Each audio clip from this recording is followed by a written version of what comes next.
High, আমি শ্রেয়া।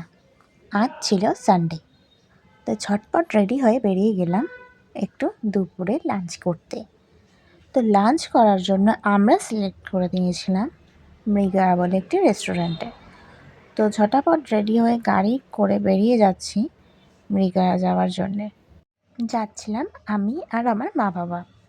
মৃগয়া রেস্টুরেন্টটা আছে হলো দমদম স্টেশনের প্রায় কাছে। যারা দমদমের দিকে থাকো তারা মোটামুটি সবাই জানো মৃগয়াটি কোথায়। তো পৌঁছে গেলাম ফাইনালি কথা বলতে বলতে। তো ভেতরে ঢুকে তোমাদের একটু দেখিয়ে দিলাম মৃগয়া রেস্টুরেন্টের ভেতরে অ্যাম্বিয়েন্সটা কেমন। বেশ সুন্দরই ছিল, বেশ বাঙালিয়ানার একটু ছোঁয়া রয়েছে।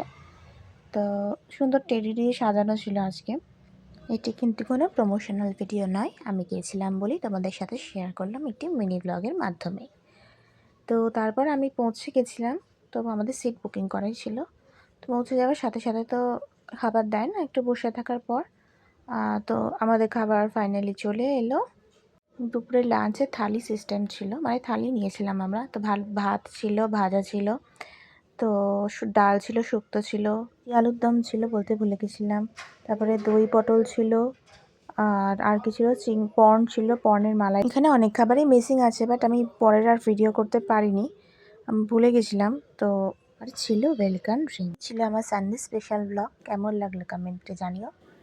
ভালো থেকো, সুস্থ। চ্যানেলটিকে লাইক, শেয়ার, সাবস্ক্রাইব করতে ভুলো না কিন্তু। বাই, মতন টাটা।